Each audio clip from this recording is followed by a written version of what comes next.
My name is Fred Lay. I was born and raised in sunny California, the US, and lived my whole life there. Until the summer of 2017, when I decided to move to Vietnam by myself to learn more about the country that my entire family is from. I do a lot of things for fun and work, but what I really love is performing stand-up comedy. Like, oh, Fred, are you still playing tennis, man? Clearly not. I've been having a blast meeting new people and discovering new things here in Vietnam. Animals play a huge role in our daily lives. They offer us humans companionship and assistance and love. Without animals, this world would be a pretty lousy place. In this edition of Vietnam A to Z, we're going to take a look at the ways we love and care for animals here in Vietnam. In the big story, I'll go spend a day with a group of students who run a pet rescue center in Hanoi. And later on, we'll visit a bear sanctuary just north of the capital city in Out and About. But before we head out there, let's check out what's happening with On Trend.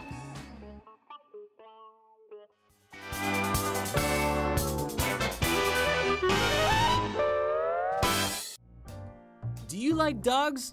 Those big fluffy goofballs. Are you interested in learning about the different breeds of the canine family, especially those exclusive to Southeast Asia? Then you've come to the right place, because I'm taking you somewhere where you can do all of that. Welcome to another edition of Vietnam A to Z. I'm your host, Fred Lay. To kick things off, let's visit a dog show, which is a pretty well-known concept in the Western world as a place for pet lovers to show off their beloved canines. But it's still a new concept in Vietnam, so let's check one out. This is Vietnam's Championship Dog Show. It's held annually and is attracting more and more participants.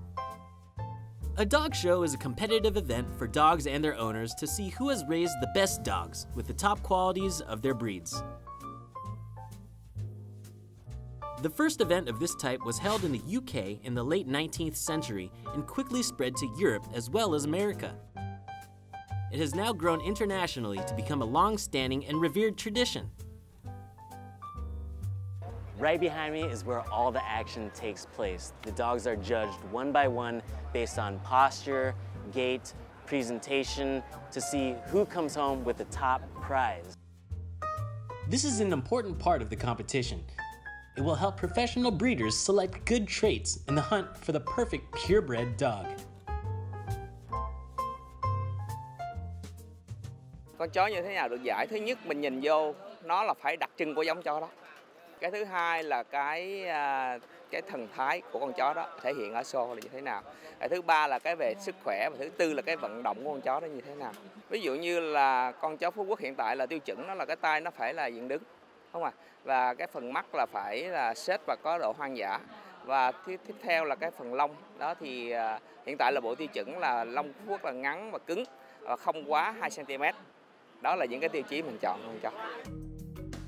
The winner will be crowned as the best of the show for its breed category.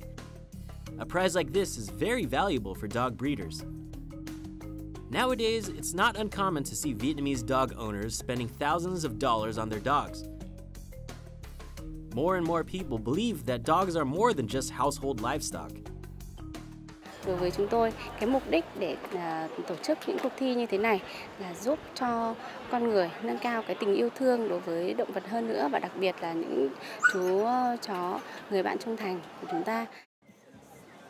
At a dog show, enthusiasts can learn about the many different types of dogs from all over the world. This is the Phu Quoc Ridgeback, indigenous to Vietnam, with its distinct ridge of fur growing backwards along the spine. The breed is known as one of Vietnam's 4 national dog breeds. And here is a fabulous-looking Maltese. They're famous for their long and silky white coat. Did you know that despite all the hair, a Maltese dog doesn't shed? So it's a great choice for people with dog allergies. All types of dogs and their handlers can meet here, compete, and make friends regardless of their age. Em tên là Chiến, năm nay học lớp 6. Chú chó của em tên là Kevin, vừa được giải nhất nhóm 2. Cảm nghĩ của em được nhận giải là rất là vui. Em về em sẽ thưởng cho nó một chiếc đùi gà. Besides that, the Dog Championship is an opportunity for professional breeders to show off their best dogs. Let's see what goes into breeding a championship dog. Chào anh. Chào anh ạ. Chó này là loại chó nào ạ? Đây là chó săn của Thái Lan, tên tiếng Anh của nó là Thái Gigabec Dog. Wow, rất là đẹp. Con này tên gì? Tên là Hector. Hey Hector. Anh có thể cho em biết là nuôi một con chó để đi thi có khó không? Nuôi chó chuyên nghiệp ấy thì bây giờ là cái công việc thì rất là vất vả. Mình chăm con chó thức ăn điều độ ra sao và tắm rửa. Tắm rửa nó như nào mình chuẩn bị rất là nhiều thứ. Phải có cái ngoại hình nó rất chi là đẹp thì mới bắt mắt được giám khảo. Ban giám khảo nhìn vào con chó sẽ đầu sẽ ngẩng cao và tư thế từ chân trước đến chân sau nó sẽ bị rộng nghiêng. Đuôi phải thần thái nó rất tốt, nếu mà con chó sợ đuôi nó sẽ cụp xuống. Nếu mà con chó nó bình tĩnh, nó gặp người lạ nó không gầm gừ gì cả mà đuôi nó sẽ vểnh lên thì là con chó nó thần thái nó rất là ok. Em chúc anh may mắn trong buổi thi này. Dạ vâng, thank you anh. When first introduced into Vietnamese culture, canines were raised more for function than they were companionship. Getting a chance to visit this dog show today, I see that many Vietnamese people have embraced dogs as part of the family. It was great hanging out and meeting all these dogs. Now it's time to move on to the big story. In the first part of the big story, we'll learn about Lucky, a dog who, contrary to her name, has gone through a terrible deal of suffering. Fortunately, Lucky was saved, all thanks to the goodwill of a group of people. Let's meet them in Faces of Vietnam.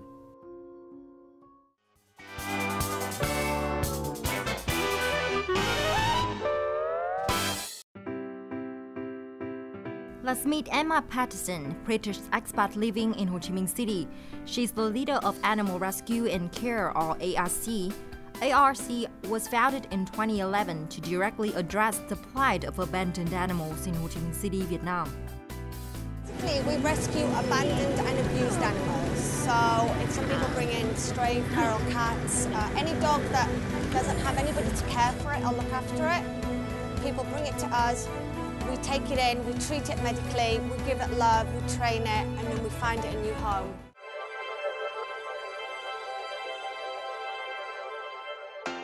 ARC is a non-profit volunteer group 100% run by donation of time, funds, and compassion for animals.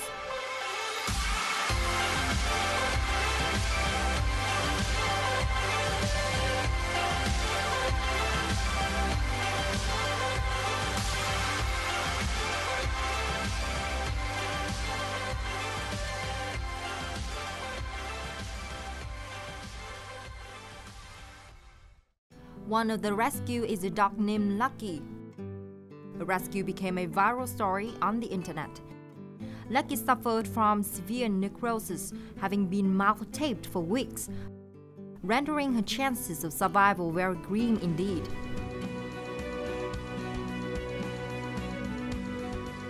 After being given IV fluids, antibiotics, and strong pain medication, Lucky began to slowly heal. Eventually, 1 year since being rescued, she moved into her new home. What Lucky went through offers Earth a window into the heroic deeds of Emma and the others at ARC. The Vietnamese community is starting to show more love and respect for animals. We see here every day Vietnamese people bringing their pets in, and they are pets. When I moved here just 4 years ago, it wasn't as common, and just in 4 years, it's been a huge transformation. And now, most of the people here are Vietnamese people coming to this clinic, and you see them with their dogs, and they're kissing them and cuddling them, and you can see that they're family members. They're not burglar alarms or just, for security. They're one of the family. Animal cruelty is one of society's great problems, and it is a challenging issue in many countries around the world, including Vietnam. The World Health Organization estimates there are around 200 million stray dogs worldwide, not to mention cats and other pets. In Vietnam, animal rescue shelters have been popping up in many places. Now let's pay a visit to one such shelter, one that aims to rehabilitate and find new homes for wayward doggies and kitties. This one is run by students at the Hanoi University of Agriculture. Let's check it out. We'll spend the day here to see what goes on in their daily operations.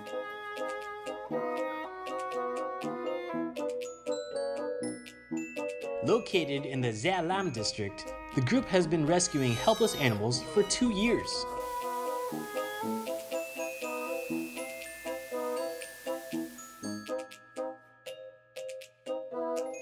Everybody, I'd like you to meet Dat Va.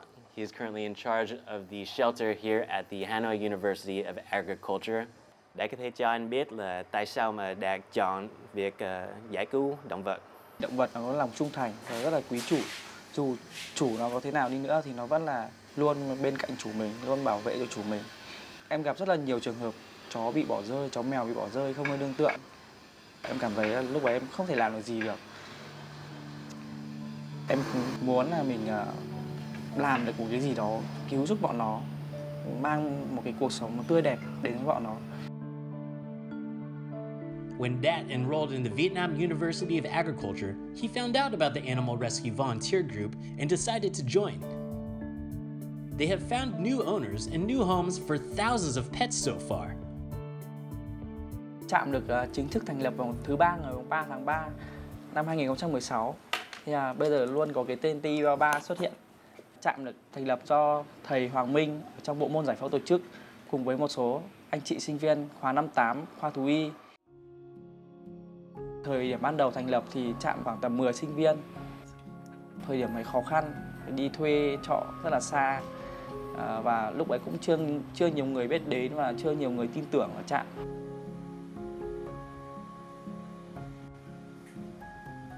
Sau đấy thì trạm càng ngày càng hoàn thiện mình, tuyển thêm nhiều thành viên nữa.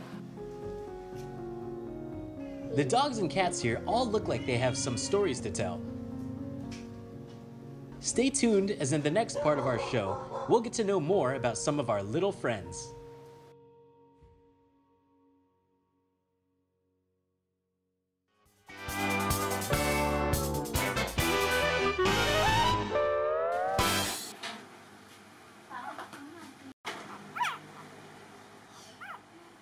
The volunteers are taking care of around 15 animals at a time. This number frequently changes as pets get adopted and more are rescued. Trạm cứu hộ động vật nông nghiệp Hà Nội thì hoạt động đúng với cái tên của mình, tức là đi cứu hộ những ca mà chó bị bỏ rơi, những ca chủ không thể có đủ điều kiện để nuôi. Hi. Bạn này tên là Lắc Lư. Lắc Lư. Tên đúng với Lắc Lư thầy. Cái tình trạng Lắc Lư ở đây bao lâu rồi? Lắc Lư ở đây khoảng tầm 2 tháng rồi. 2 tháng. Rồi nó bị tại sao? Lắc Lư thì của một chị ở bên Hà Nội. Bạn ấy là có tiền sử là bị men gan cao và có dấu hiệu thần kinh. Thì chị ấy đã chữa trị bên phòng khám rồi nhưng mà không đủ tiền để tiếp tục chữa trị nữa. Thì chị nhờ bên trạm kêu mang em ấy dùng và tiếp tục chữa bệnh cho em ấy, và nếu mà em ấy khỏi thì tìm chủ mới cho em ấy. Thanks for letting us visit. Shaky. Many of these rescued animals are old, sick, or unfortunately rejected by their owners. Some have chronic conditions or are badly injured. However, it's not just the older pets that require the most care. Sometimes it's the littlest ones. Van could be yours. You could be the owner of a rehabilitated, adorable kitten. Who loves cuddles? Oh my gosh. These kittens need to be fed every 2 to 3 hours. Together with their mom, they're waiting to be picked up by a new owner. When a mother isn't available, 2 to 3 students have to stay at the shelter overnight to take care of them. Since most volunteers here are students, they must balance between their studies, managing the team, and caring for the animals. Đợi một lúc mà nó biết ăn bên cơm rồi, cũng lớn. thì sẽ cho tìm chủ mới, nó sức khỏe nó khỏe. Một tí nào, nốt đi. Ok. Stay tuned, for in the next segment of Big Story, we'll discover some interesting treatment methods for one of our little animal patients. It's the first time I've seen something like this.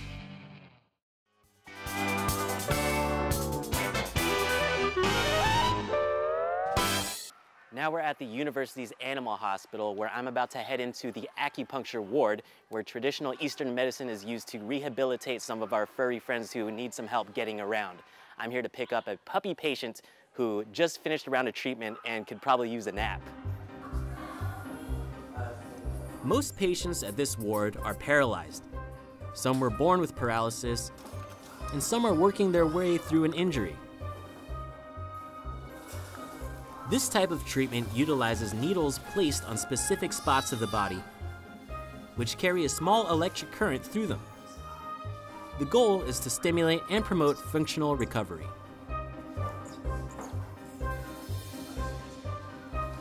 Cases at this shelter have reported positive results with this treatment. Here is Phuc, our little patient who just went through his treatment. This tiny, custom-made wheelchair is what assists him in learning to walk again. How long will it take for her to be able to walk? It's 2 months. 2 months? It's been a long day, huh? I can tell. You look so tired. Well, it's time to go home. It's time to go home and take a nap. Taking animals to the nearby university hospital is routine work for the volunteers. Some clinics have offered to help the students.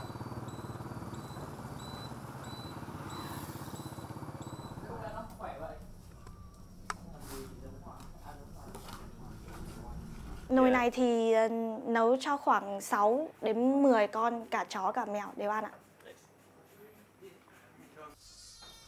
At the moment, all expenses for food and medicine are paid for by the volunteers themselves. He likes it. For each and every volunteer, the biggest reward is seeing their animal friends get better, and more importantly, knowing that they helped change the lives of these little guys. Trường hợp em thấy đáng nhớ nhất là trường hợp cách đây khoảng 1 năm, là một chú chó béc dê bị liệt toàn thân. Lúc nhận em ấy về thì tình trạng em ấy là liệt, không thể đứng nổi, không thể tự ăn uống được, chỉ có nằm một chỗ thôi. Và em chăm sóc nó, phải nhấc người, chở người, đi phân. Đến 1 tháng sau thì em ấy bắt đầu có thể đứng được bằng 2 chân. Và sau một thời gian điều trị nữa thì em ấy bắt đầu có thể đi những bước đi đầu tiên. Và bây giờ thì em ấy đã khỏi hẳn và về với chủ mới, bây giờ sống một cuộc sống rất là bình thường.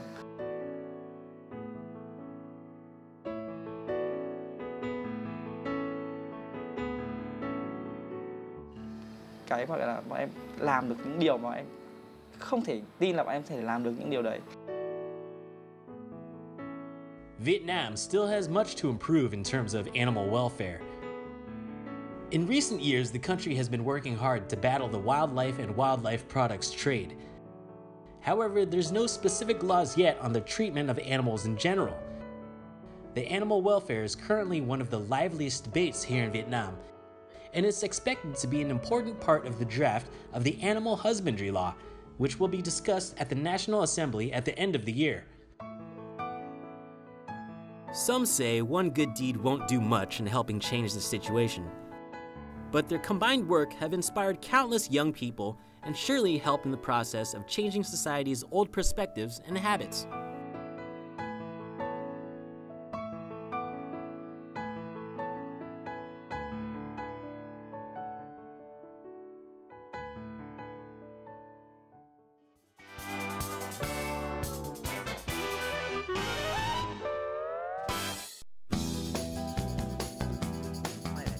Now, we're about to pay a visit to those who directly benefit from conservation efforts here in Vietnam. I'm here at Vietnam's largest wildlife animal sanctuary, home to 175 bears who were rescued from the illegal bile trade here in Vietnam. Welcome to the Vietnam Bear Rescue Center.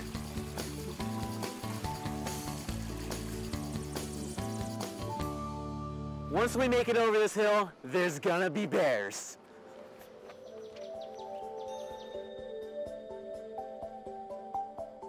Over 30,000 square meters of semi-natural outdoor enclosure. That's the sweet crib of the bears here at the Vietnam Bear Rescue Center, funded by Animals Asia. But where did all these bears come from?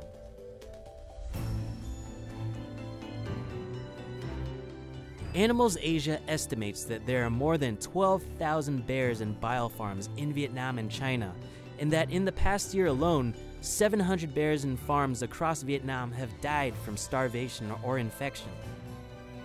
Bile extraction has been outlawed in the country since 2005, and in 2017, the Vietnamese government agreed on a plan with Animals Asia to work together to rescue the remaining bears still caged across Vietnam, believed to be about 1,000. Duan Ben Dixon, who started setting up the sanctuary together with Animals Asia in 2006, has overseen the arrival of all of the rescued bears at the sanctuary. When bears first arrive here from a bear bao farm, and the bears is normally very aggressive. So it takes anywhere from, say, 6 months to a year to get the bear fully kind of calm down and trusting us again. At the Vietnam Bear Rescue Center, the bears find new homes decked out with enrichment furnishings and toys that aid in their physical and mental rehabilitation. The sanctuary has 2 open days each month where visitors like you and I can visit with pre-booked appointments. There's also an educational center where groups can learn more about the bears. It's wonderful. They're working on every level, which is what's so important. They're not just doing the rescue work, but they're doing the education, they're working with their government. So the fact that they're working from so many angles, working with locals, which is so important, I'm so impressed with their work. Here, you get a chance to watch the bears and enjoy the fresh air and mountainous views of Tam Dao. Here, you might just even get the chance to prepare meals for the bears too. We got fresh yams, apples, pumpkin, carrots. Breakfast is gonna be good. We're about to go to the bear enclosure where these hungry bears are awaiting their meal.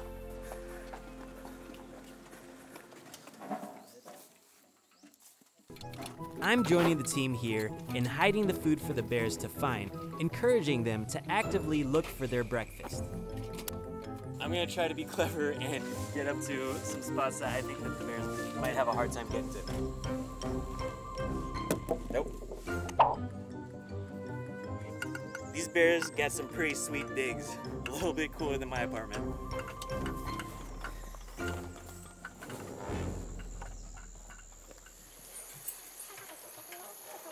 I am sorry we're a little bit late, but now it's finally feeding time, my furry friends!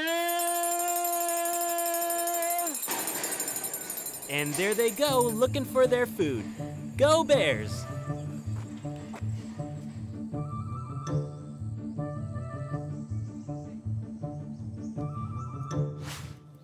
The sanctuary also has an area dedicated to caring for the health of the bears. I'm given quite the privilege in visiting a bear as he undergoes dental surgery. It's amazing that I'm up this close to a bear. So this is bear number 161. His name is Hercules. This is Hercules' tooth. Bears naturally engage in horseplay with one another, but due to severe malnourishment being held in these biofarms, they lack the proper nutrients and often harm themselves while doing regular bear stuff. It's all right, Hercules. Your toothache days are over.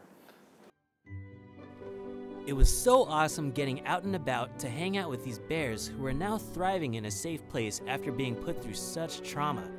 The Vietnam Bear Rescue Center is definitely an eye-opening and heartwarming location that you should check out.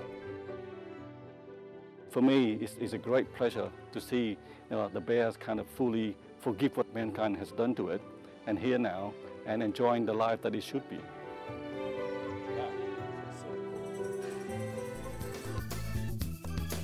In this episode of Vietnam A to Z, I've met some remarkable people who've showed me that compassion and determination can conquer any hardship.